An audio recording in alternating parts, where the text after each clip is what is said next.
What if I told you that the greatest construction project in history was never finished? And what if I told you it wasn't because of a lack of skill or resources, but because of something far more mysterious?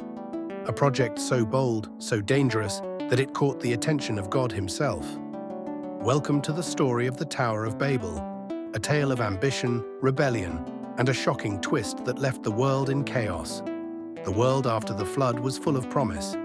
People were multiplying, and most importantly, they all spoke the same language. Communication was easy, unity was natural, and with that unity came power.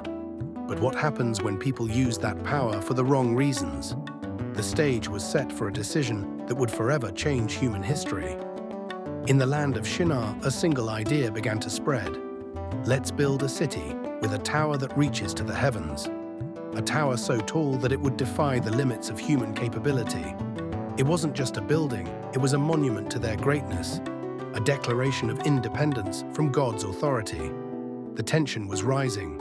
Humanity was about to cross a line. As the bricks were laid and the tower climbed higher, the people felt unstoppable. They believed that this project would keep them united forever. They had one goal: to make a name for themselves, to become gods in their own right. But they had no idea what was coming next. Far above, God was watching.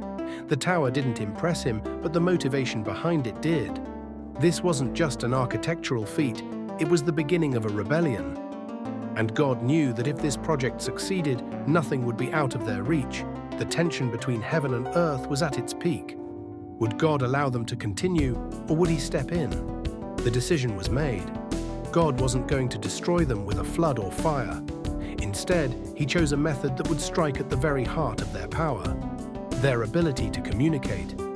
One day, without warning, everything changed.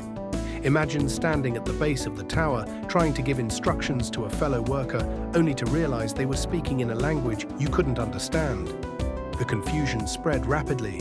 Orders were shouted, but no one could follow them. What had once been a unified effort was now utter chaos. The once unstoppable workforce was thrown into disarray. Tension filled the air. What was happening? People who had worked side by side suddenly couldn't communicate. Different languages spread like wildfire, and the project ground to a halt. The dream of the Tower of Babel was falling apart before their eyes. Unable to understand each other, the people abandoned the tower. The vision of a city that would make them gods had crumbled into a broken dream. The unity that once empowered them was gone, replaced by confusion and frustration. They scattered across the earth, divided by the very thing that had once brought them together: language. The place that was supposed to be a symbol of human greatness was now known as Babel, a word that means confusion. The tower stood unfinished, a silent monument to what happens when human pride collides with divine will. The Tower of Babel may seem like a story from ancient times, but its lesson is timeless. It's a warning about the dangers of pride, of thinking we can defy God's plans and reach the heavens on our own terms. In the end, God's plan for humanity prevailed, and the people were scattered as he intended all along. But the story doesn't end with the tower's failure. It challenges us to think about our own ambitions. Are we building our lives on God's foundation, or are we trying to make a name for ourselves, risking our own Babel moment? Stay tuned and subscribe for more incredible stories from the Bible, where every event carries a powerful and life-changing lesson.